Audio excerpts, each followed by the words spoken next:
जो भी पेशेंट आएगा उनके अटेंडेंट के लिए रहने की व्यवस्था और पार्किंग के लिए एक बेहतरीन केंद्र एम्स गोरखपुर में निर्माणाधीन है। ऐसे ही मेडिकल कॉलेजेस में कहीं मरीज के अटेंडेंट के लिए, कहीं पर सीटी स्कैन मशीन, कहीं एमआरआई मशीन। वाराणसी के कैंसर इंस्टीट्यूट में उन्होंने कैंसर के उपचार के लिए, रेडिएशन के लिए जो अत्याधुनिक मशीन उपलब्ध होती है, वह भी पावर ग्रिड ने वहां पर उपलब्ध करवाई थी। और मुझे बताते हुए प्रसन्नता है कि जब वह इंस्टीट्यूट प्रधानमंत्री जी ने खोला था तो उस समय एक लीनियर एक्सेलरेटर उनके पास था। पेशेंट की संख्या ज्यादा थी, वेटिंग बहुत ज्यादा था। मैंने एक बार टाटा इंस्टीट्यूट से इसके बारे में चर्चा की थी। उन्होंने अपनी लाचारगी व्यक्त की कि हमारे पास एक ही मशीन है।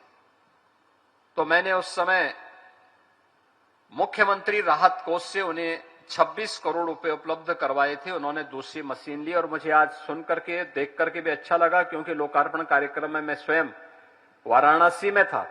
प्रधानमंत्री जी के कर कमलों से जब वो कार्यक्रम संपन्न हुआ, अब तीसरी मशीन वहां पर पावर ग्रिड ने भी उपलब्ध करवा दी है, जो वेटिंग को न्यूनतम लाने में सफलता प्राप्त करेगी, हर व्यक्ति को व्यापक राहत उपलब्ध करवाएगी। वास्तव में बेटी सुरक्षित हो, उसका सम्मान हो और स्वावलंबन के पथ पर वह अग्रसर होकर के नए भारत के निर्माण में अपनी भूमिका का निर्वहन प्रभावी ढंग से कर सके, इस दिशा से उस प्रकार की सुविधाएं आज की आवश्यकता है। आप याद करिए, आज हॉस्टल बन रहे हैं।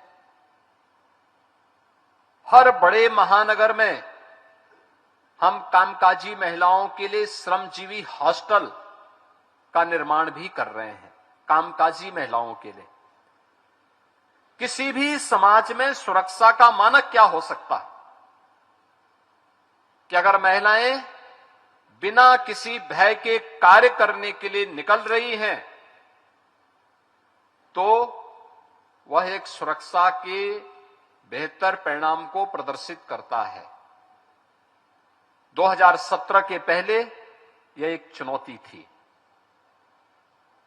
मध्य यूपी और पश्चिमी उत्तर प्रदेश में तो बहुत सारे परिवार ऐसे थे जिन्होंने बेटियों को पढ़ने के लिए यूपी के बाहर कहीं छात्रावास में या फिर कहीं उन्होंने रिश्तेदारों के यहां भेज दिया था। और आज मुझे अच्छा लगता है, वह पश्चिमी यूपी हो या पूर्वी यूपी या मध्य यूपी या बुंदेलखंड, आज बेटी अपने घर से पढ़ने के लिए जाती है, शहरों में कार्य करने के लिए जाती है। और इन 9 वर्षों में उत्तर प्रदेश के अंदर वीमेन वर्कफोर्स, उत्तर प्रदेश के अंदर सरकारी हो या निजी क्षेत्र में, यह 12% से बढ़कर के अब 36% को क्रॉस कर चुका है। यानी 2017 के पहले जो कामकाजी महिलाओं की संख्या थी वह 12% से कम थी, आज वो बढ़कर के 36% पहुंच चुका है। और मैं मानता हूं कि जब अगला चुनाव आएगा तो रवि किशन की सीट पर भी कोई महिला दावेदार हो सकती है।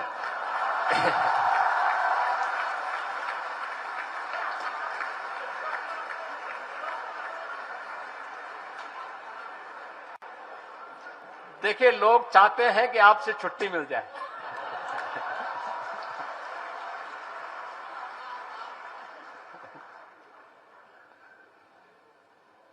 क्योंकि नारी शक्ति वंदन अधिनियम अब संसद से पास हो चुका है और प्रधानमंत्री जी की इच्छा भी है कि 2029 के चुनाव में ये लागू हो जाए।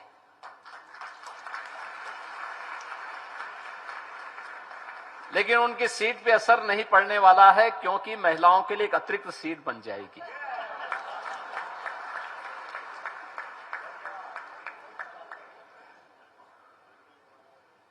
लेकिन यह एक सुखद अनुभूति का है कि जब समाज में महिला और पुरुष का भेद समाप्त हो,